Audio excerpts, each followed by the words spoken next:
Jaya Radha Madhava Kunja Vihari Jaya Radha Madhava Kunja Vihari Jaya Radha Madhava Kunja Vihari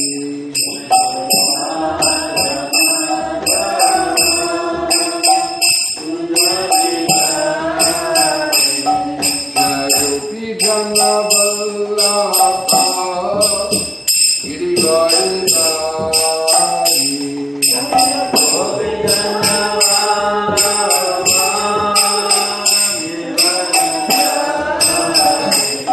Jaya Gopi Jana Vallabha Girivardhari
Srimad Abhay Charanana Vrindam Bhakti Vedanta Swami Maharaj Srila Prabhupada Ki Jai Ananta Koti Vaishnava Vrinda Ki Jai ISKCON Viviti Samstapakacharya Srila Prabhupada Ki Jai Namacharya Srila Haridas Thakur Ki Jai Prem Se Gaho Shri Krishna Chaitanya Prabhu Nityananda Shri Advaita Gadadhar Shivasadi Gaur Bhakti Vrinda Ki Jai Shri Shri Radha Krishna Gopinath Shyam Kund Radha Kundi Govardhan Ki Jai Shri Vrindavan Dham Ki Jai Shri Mayapur Damati Dham Ki Jai Ganga Mai Jamuna Mai Ki Jai Shrimati Tulsi Devi Ki Jai Shrimati Bhakti Devi Ki Jai Srila Prabhupada Ki Jai Grantaraj Srimad Bhagavatam Ki Jai Samveda Bhakta Vrinda Ki Jai. All glories to the assembled devotees. All glories to the assembled devotees. All glories to the assembled devotees. All glories to Srila Prabhupada.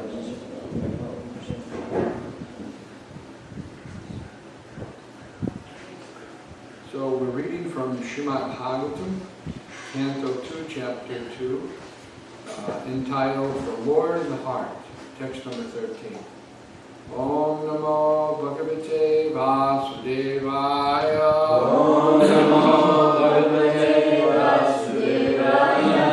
Om Namo Bhagavate Vasudevaya. Om Namo Bhagavate Vasudevaya. Om Namo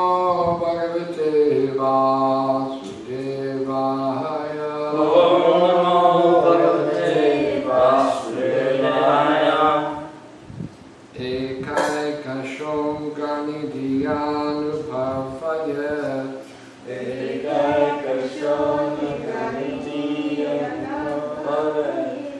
Ekaikashom Ganidhyanubhavayat.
Shonami Dhyam Bhavayat Padadiyavadhasitam Gadabhritaha Padadiyavadhasitam Gadabhritaha Jitam Jitam Stanamapoya Dharaye Jitam Jitam Stanamapoya Dharaye Param Param Shuddhyati Dhiryatha Yatha Param Param Siddhyati Dhiryatha Yatha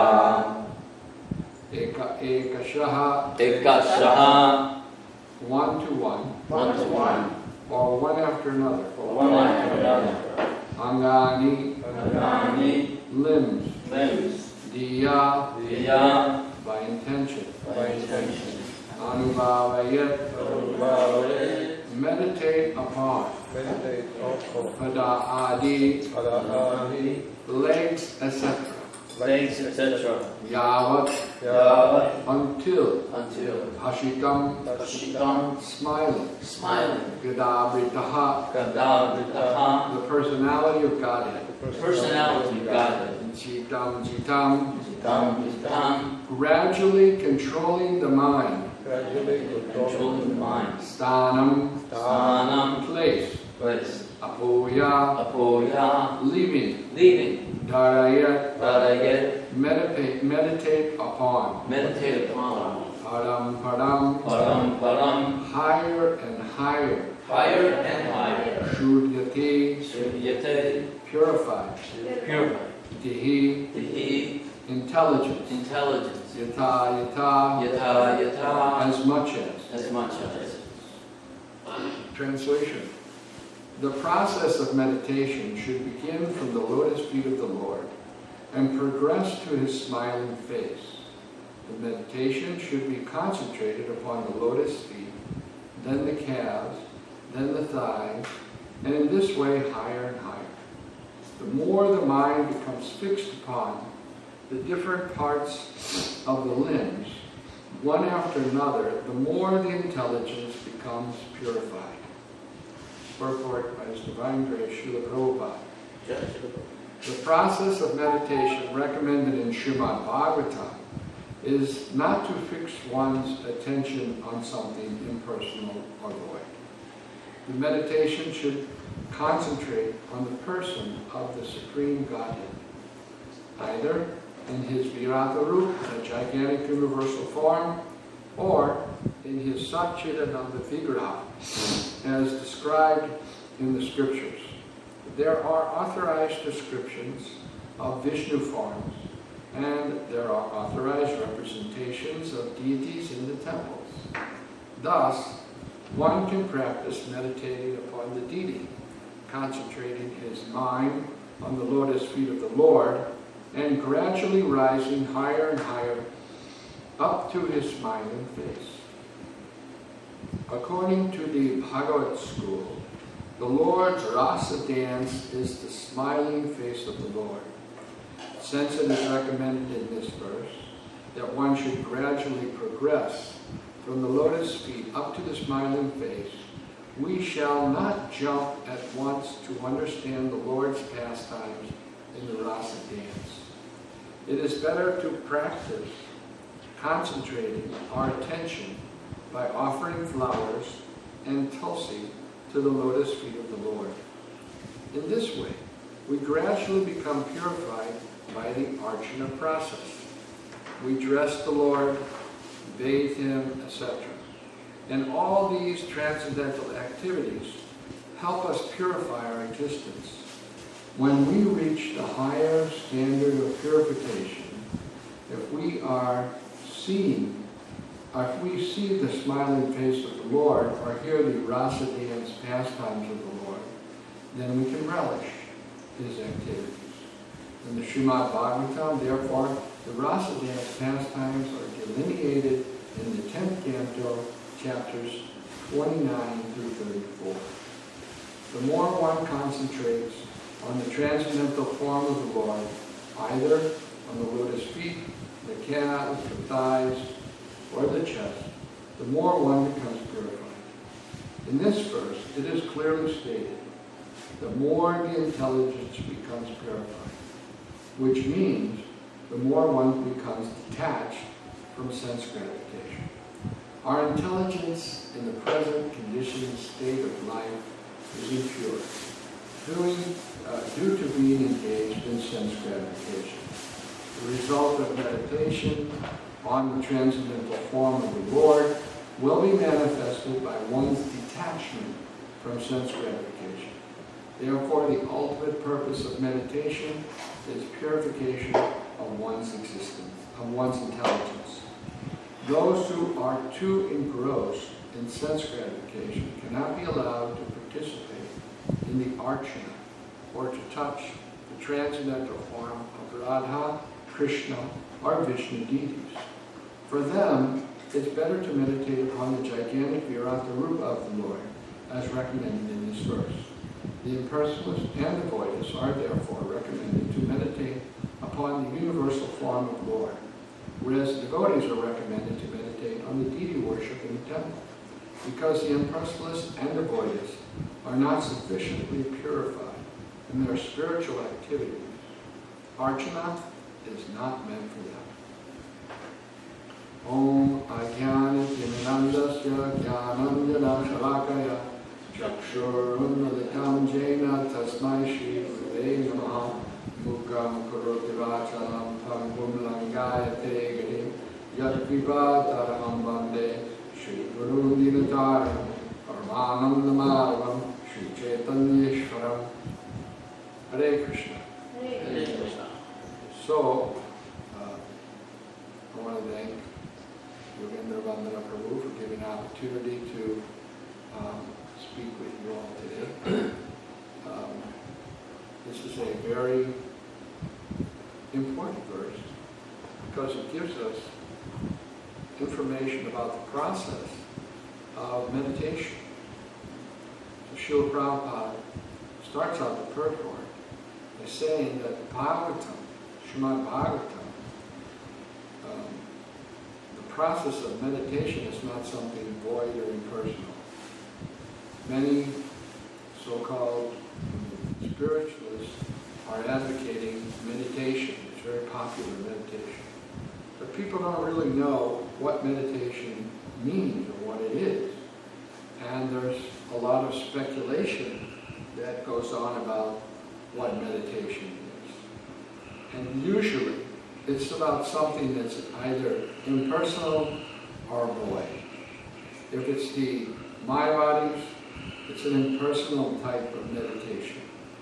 If it's the Sunyavadis, the Buddhists, it's about the void, meditating on the void. Srila Prabhupada said that, there isn't any void anywhere. It's a complete concoction to think that there's a void. Because Krishna is everywhere. His energies are everywhere. So how can there be void? Nothingness. But anyway, they still promote this kind of meditations. And people don't have proper information, therefore they succumb to this, and it becomes like a little, or sometimes a big business too, where you pay me some money, I give you some mantra, and you meditate on the nothingness, or you meditate on the impersonal Brahman, and after 6 months you become God. So this is a kind of cheating, Prabhupada said. And Prabhupada never did that when he came to the United States. He didn't promote such nonsense. He told exactly what Krishna told in Bhagavad Gita. Manmana bhava mat bhakto. Engage your mind in thinking of Krishna, Srila Prabhupada said, by chanting Hare Krishna, Krishna, Krishna Krishna, Hare Hare, Hare Rama, Rama Rama, Hare Hare. So this is real meditation. Think of the holy name of the Lord, which is non-different from His form. But in meditating on the Lord's form, there's a process also. And the meditation on the Supreme Personality of Godhead in His Archa Vigraha form should begin at the Lotus feet. Right? And gradually that meditation should go up from the Lord's calf, from his feet to his calves, to his thighs, to his waist, to his chest, and then ultimately to the Lord's smiling face. And as Srila Prabhupada mentions, the Lord's smiling face is compared to the rasa dance. Right? So one has to be qualified in order to understand the rasa dance. And Prabhupada gives a nice example. Krishna, the Supreme Personality of Godhead, is a source of everything. So he has his different positions. He has his official position, and he has his intimate position with his devotees. And just like any big man that you meet, when you first meet him, you understand his official position. He may be the mayor of Picayune. Okay. So you are introduced, here's the mayor of Picayune, and that's his official position. You can say it's impersonal. You don't know much about this man's personal life, but he has a wife, and hopefully just a wife, but he might have a girlfriend too. You don't know. But you can't say, hey man, you got any girlfriends? You don't know him, right? So how can you go into his personal life? But you know him on a certain platform, you know him officially. He's the mayor of Picayune, and that's an important position, right, in the city of Picayune. So the Supreme Personality is like that. As you develop a relationship, you can understand about his personal life. But it depends on the relationship. And therefore, Prabhupada's recommending that one should perform Archanigraha by offering tulsi and offering flowers to the lotus feet of the Lord, so that gradually our intelligence can become purified. One can only understand the Lord and one's relationship with the Lord when we give up this desire for sense gratification. As long as we have the desire for sense gratification, then we're on the lower stages of devotional service, and we have to become purified. Srila Prabhupada gives the very clear definition of what it means to have purified intelligence. Our intelligence needs to become purified. And what does that mean? Prabhupada clearly says that we're not interested in sense gratification. There may be desires for sense gratification, but Srila Prabhupada says that the purified intelligence becomes callous to those desires. Not interested. So in order to come to that platform, there's a process of purification.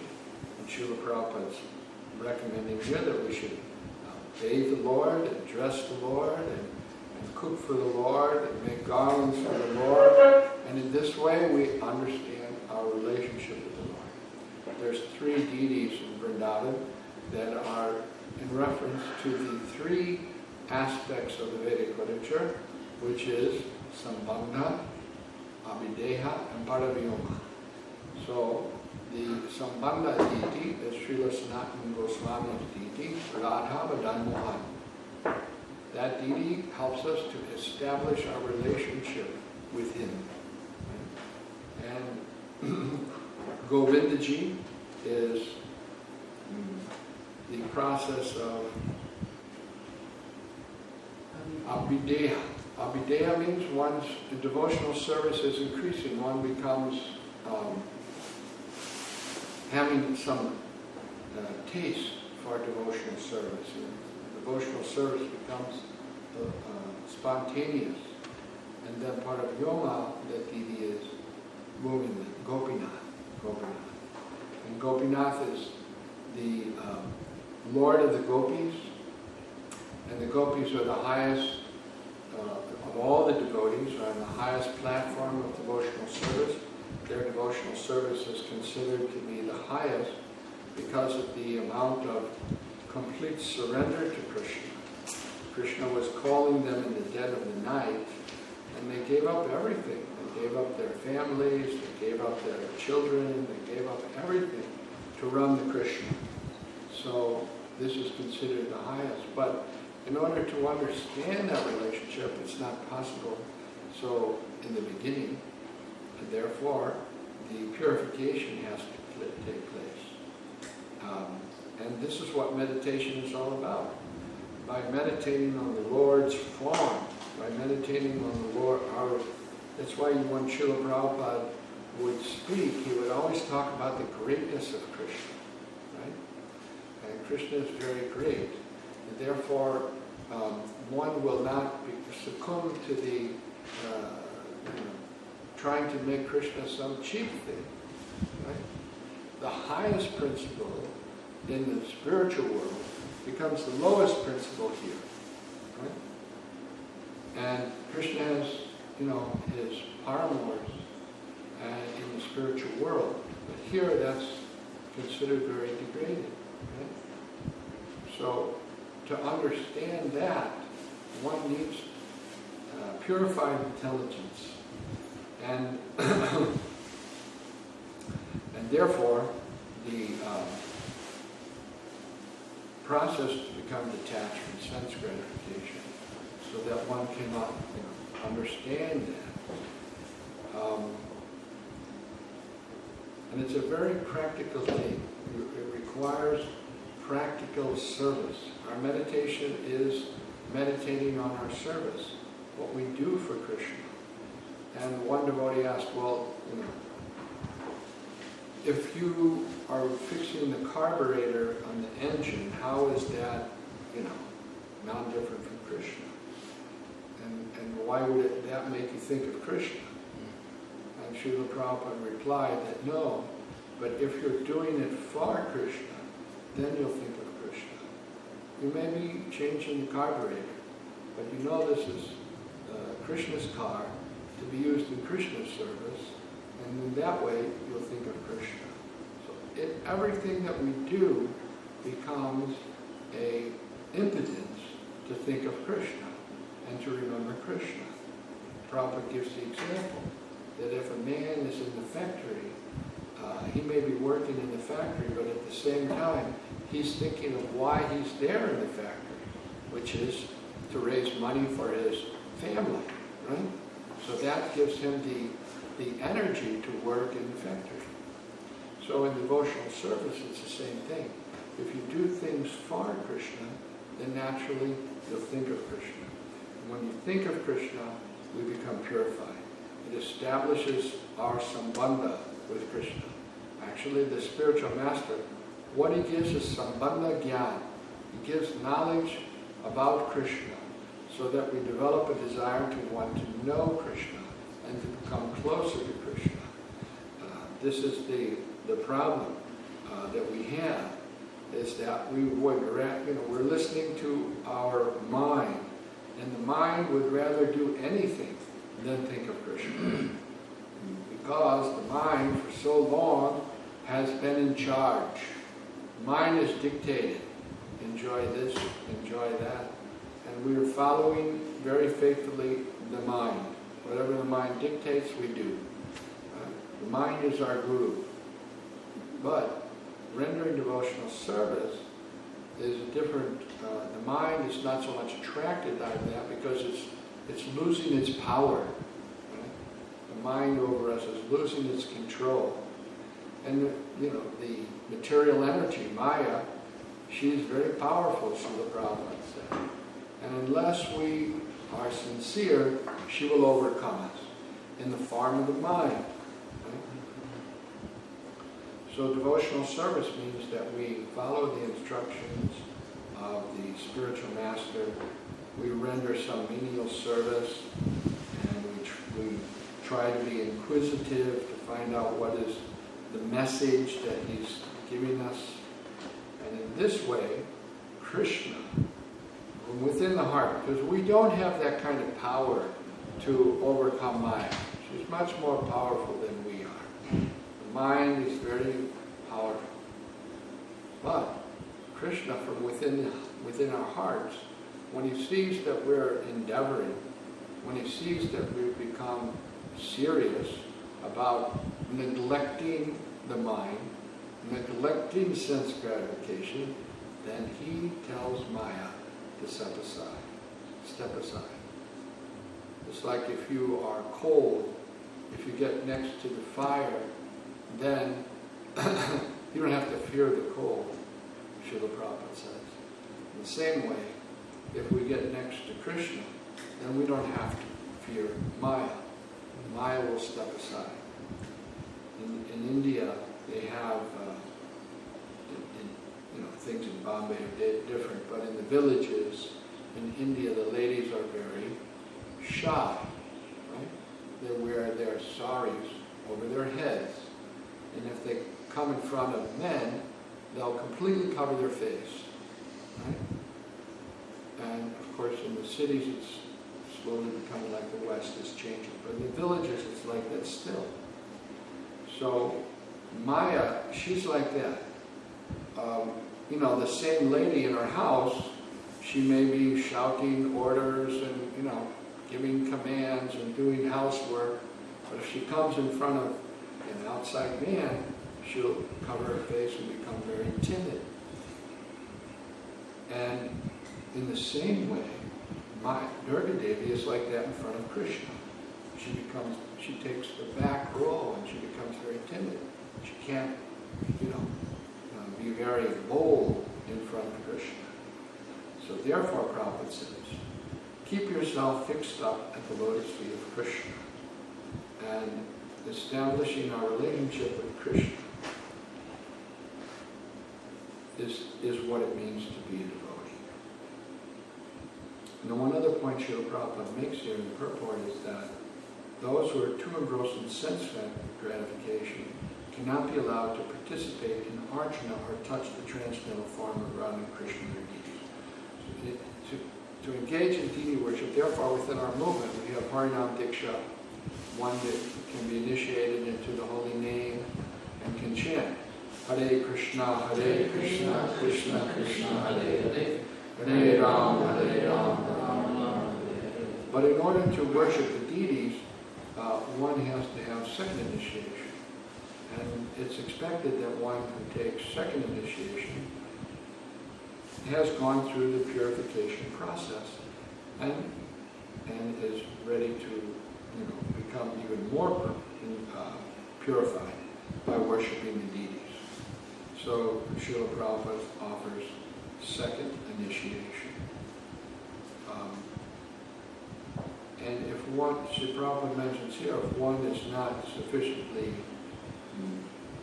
purified, then one should not engage in deity worship, but should meditate upon the gigantic Virata Rupa of the Lord as recommended in the next verse.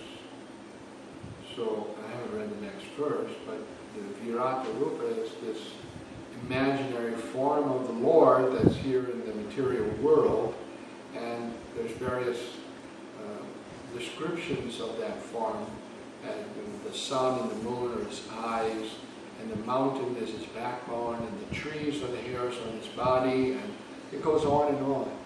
So we can see it when you look around the nature. Nature is very attractive. It has so much attraction for us. Beautiful trees, flowers, fruits, different attractions.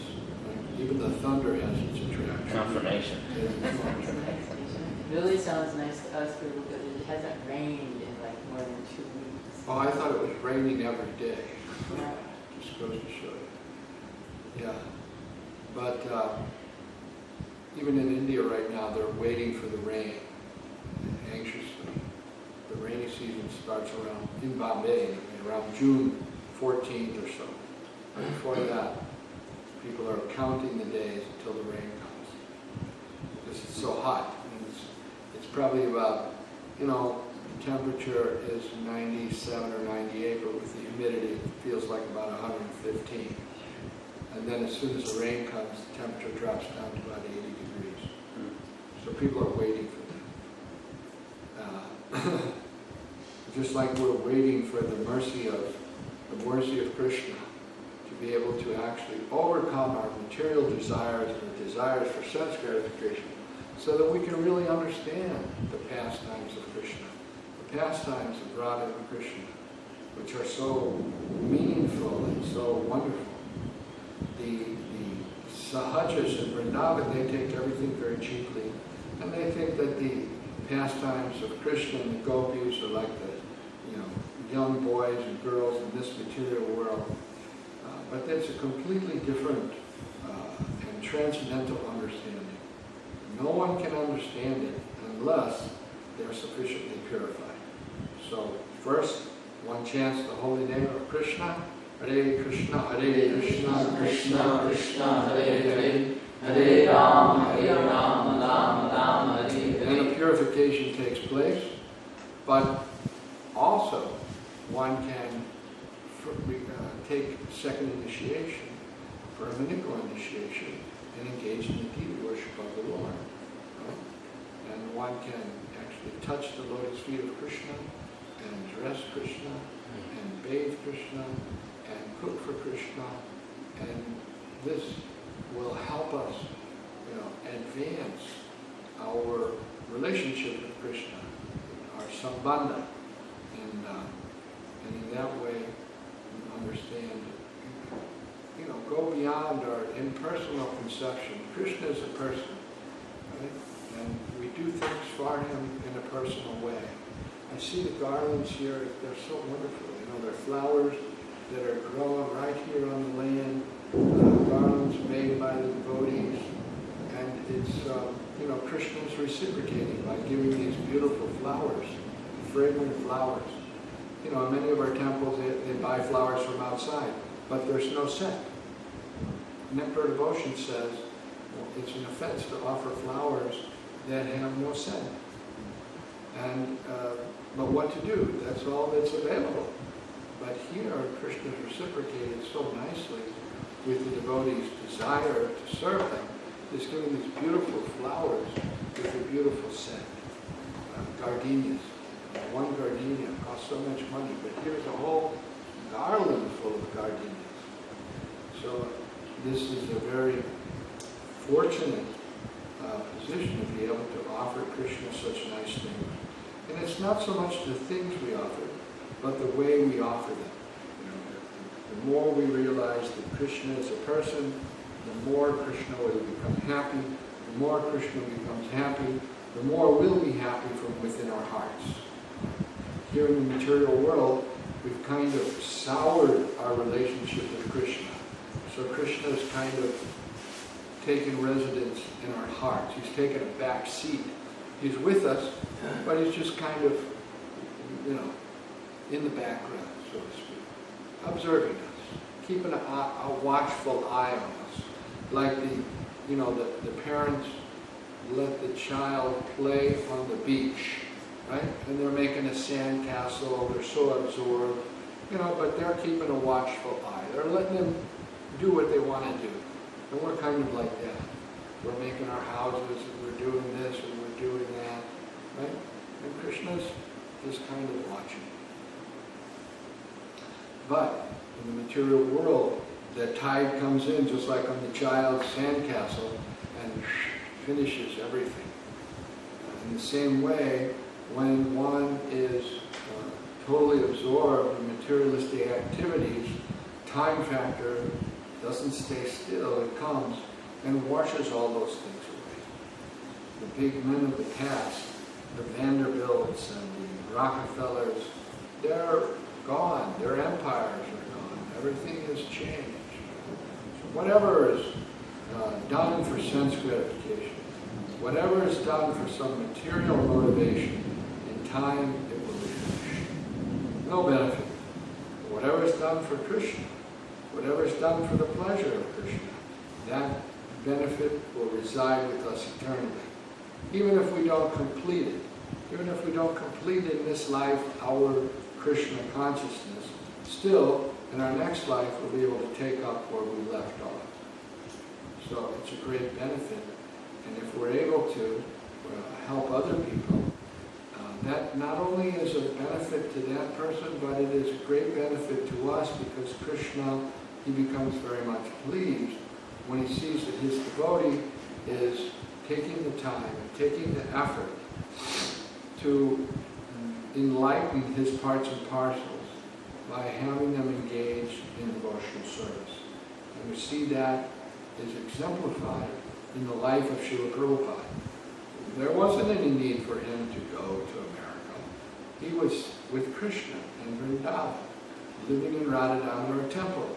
He had a room right next to the samadhi. He could see outside his window the samadhi of Sri Rupa Goswami. And his rent was only 5 rupees a month. And part of the deal was that he got 1 plate from the Raj Bhog of Radha Damodar. So he was set up. But he left that. He struggled to get a passport, to get permission, to get a visa, to get a boat ticket. Srimati Maharaji, she was saying, "You're an old man, what do you want to go there for? He'll die." She didn't want to give him a ticket, but he insisted. And he came. Why? Simply because he wanted to try to enlighten the conditioned soul for the pleasure of Krishna. And Krishna reciprocated. What was our qualification to take up devotional service? Nothing. Zero. Zilch, they say.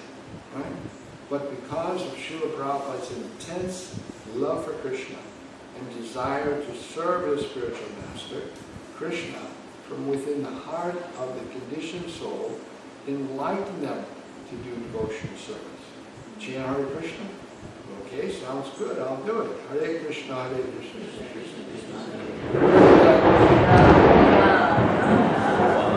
Where did that intelligence come from? It came from the Paramatma in the heart. Yes, chant Hare Krishna. Yes, spiritual sky incense is very nice. Yes, prashadam, globulins, rasgullas, very nice. Attraction. So, if we try to help other persons by practically engaging them in devotional service, it becomes pleasing to Krishna, and it helps us to further establish our relationship with Krishna in devotional service. Hare Krishna. Are there any questions or comments?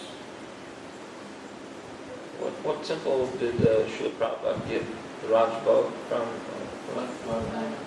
What's that? He was asking, where Prabhupada was staying, that he's going to get the Raj Bhog. Radha Damodar temple. Shri Radha Damodar. And that's where he got the offering from, that temple. Yeah. They would, right after the Raj Bhog, deliver him a plate. That was part of the deal of paying 5 rupees a month. So he told his devotees that even after he kept those rooms, his address in India, he always maintained it at Sri Damodar Temple, Vrindavan, Seva Kunj, it's in Seva Kunj. Oh, yeah. So they always kept those rooms. And when in the beginning, when Prabhupada came back to Vrindavan, or to India, we didn't have a temple. There were no temples. So when he came to Vrindavan, he would stay in those rooms. And even in 1972, when, he had thousands of disciples, he had money, he had many temples, he could have stayed in Agra in a 5-star hotel and come by Mercedes-Benz, but he didn't do that. He stayed in town. And he gave daily, during the month of Kartik, classes on the nectar of devotion. So you hear those lectures for their students. And whatever few devotees were living in India at that time, they sat in the courtyard of Radha Damodar Temple and heard Srila Prabhupada's lectures on the nectar of devotion.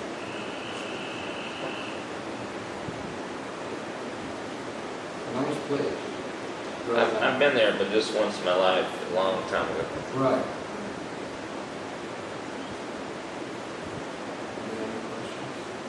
I don't. Yeah?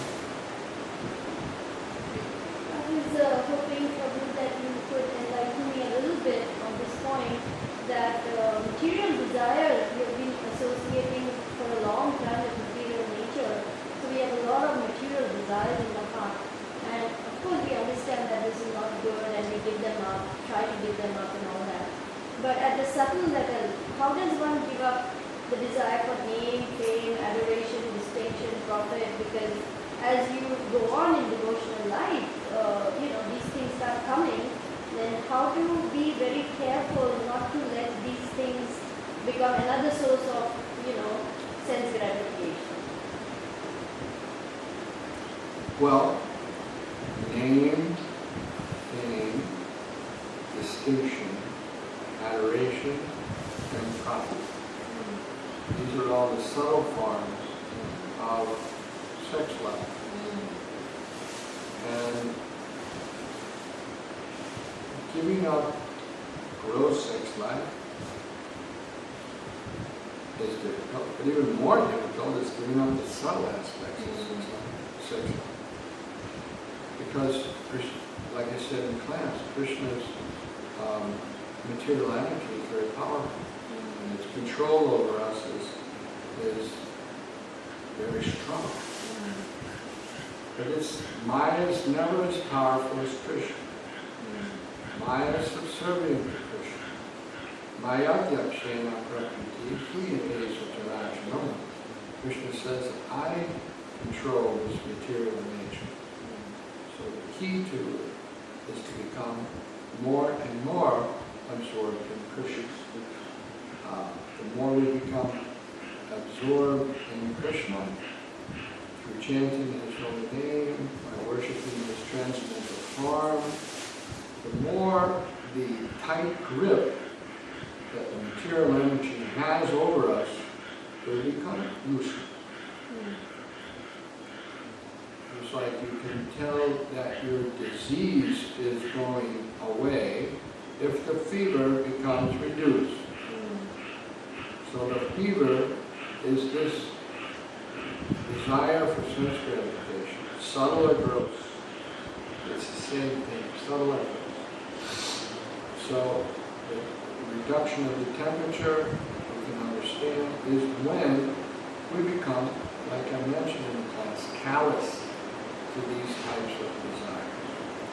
Srila Prabhupada said, after I took sannyas, it's not that I never thought of my family, but I never acted on any of those thoughts.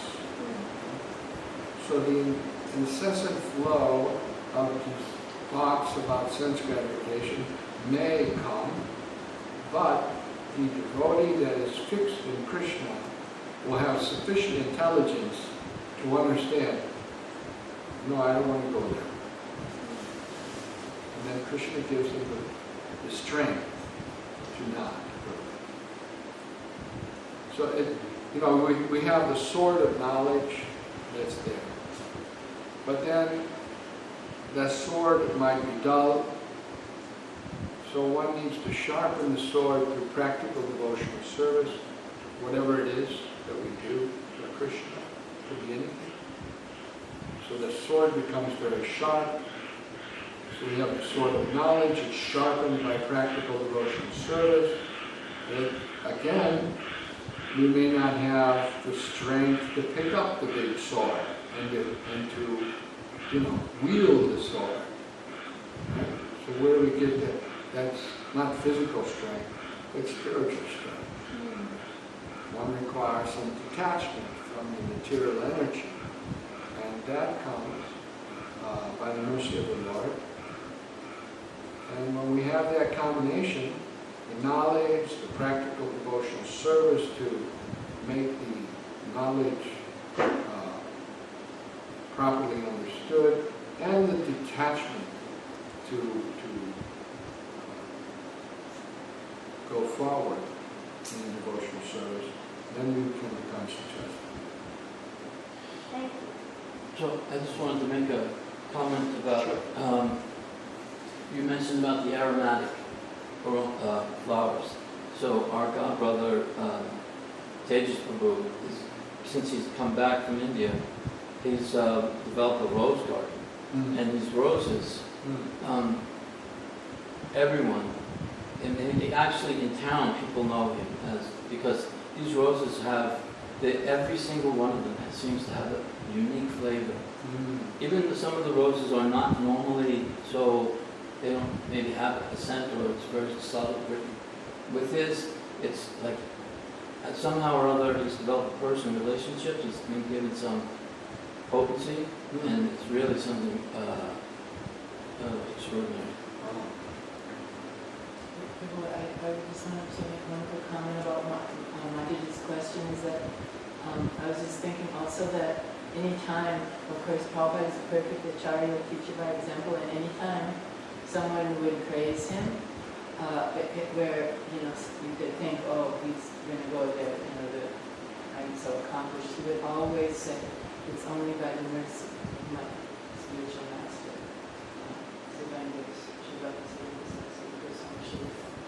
So if that arises, then, you know, that's like our go-to place. No, it's only by the mercy of my Guru Maharaj. Yes. One time he was talking about the different orders and classes. And he was saying first class is the Brahminical class. He described about the Brahmins, and second class the Kshatriyas, and then the third class the Vaishyas. And he described all of this. There was some guest. And the fourth class is Sudras. So this person was trying to, you know, he was explaining how the Kshatriyas would serve the Brahmins, and the Vaishyas would serve the other classes, and the Shudras would serve all the classes. So the person was kind of like trying to catch Prabhupada. Okay, which class are you? And he was expecting to say, well, I'm first class. And Prabhupada said, I'm fifth class because I serve everyone. So and that's not, you know, just something he said to be smart, but he really feels like that he's a servant of each and every one. And isn't that a fact? Didn't we see who were the people that came to 26 2nd Avenue? They were just smoking dope and smoking cigarettes and doing nonsense. And Jamuna, she just happened to come for her sister's wedding, and Prabhupada engaged her in making puri dough. Right? But she had to go outside and have a cigarette. And when she came back in, Prabhupada said, okay, wash your hands. And Prabhupada was working very hard just to serve these persons that came and were a little bit interested in Krishna consciousness. So he really felt that he was the servant of everyone. His first initiation ceremony, he did the setup, then did the initiation, and then they all got up and left. I think he cooked a feast for them. Oh, yeah. And then they got up and left, and he did the cleanup. Yeah. It took time for people to start to come around to like, oh, he's waiting in line to take the shower. Maybe we could do something. You know, he's the one washing the pots. I remember that he came to Chicago in 1974 in the summer for Rath Yatra, and he was living in the temple. So they were showing him where he would stay and where his shower would be. And he asked, are the brahmacharis also using the shower? You know, it was just inquiring. He said, no, Prabhupada, this is just for you. Okay. So he was very detached. Mm-hmm. Yeah, there's a similar one when he came to Boston, I think for the first time, they booked a nice hotel room for him. And he said, no, it's a brothel. I'm not going to go. I want to live in the temple. I want to live in the temple. There's the famous story in Detroit when he came to the Fisher Mansion, where he stayed with as I heard it, the master bedroom, and so the bathroom was just exquisite. The shower tiles, I saw like some kind of special, marble, and then with flecks of real gold and 7 spigots to, bathe. And Prabhupada asked for a bucket and a rope.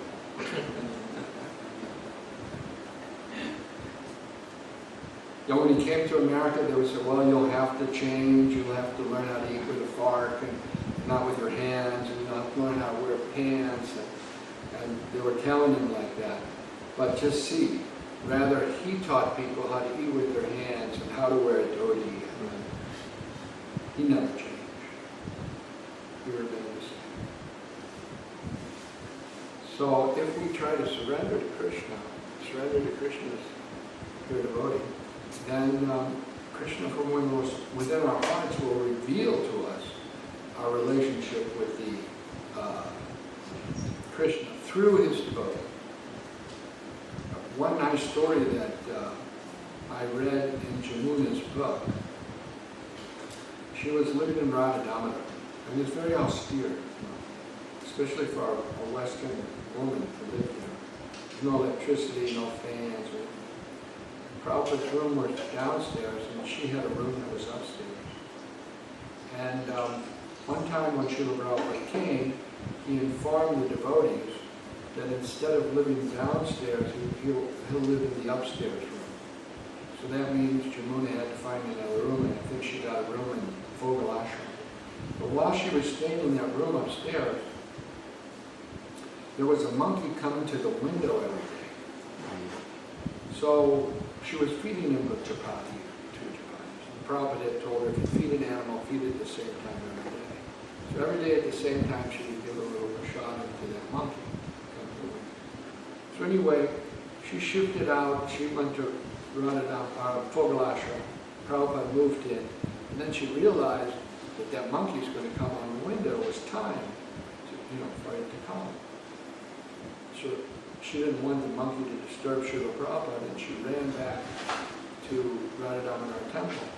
And just as she got there, the monkey was in the window, and Srila Prabhupada was talking to the monkey, and monkey talk. And she became shocked. The monkey went away, and she said in a kind of amazed way, Srila Prabhupada, what was that? And Prabhupada calmly replied, I told him he should come back at another time. So the mystic things of the pure devotee can be revealed, but to the devotees that surrender to him and have that relationship. Srila Prabhupada ki jai, Srimad Bhagavatam ki jai, Nitai Gaur Premanandi.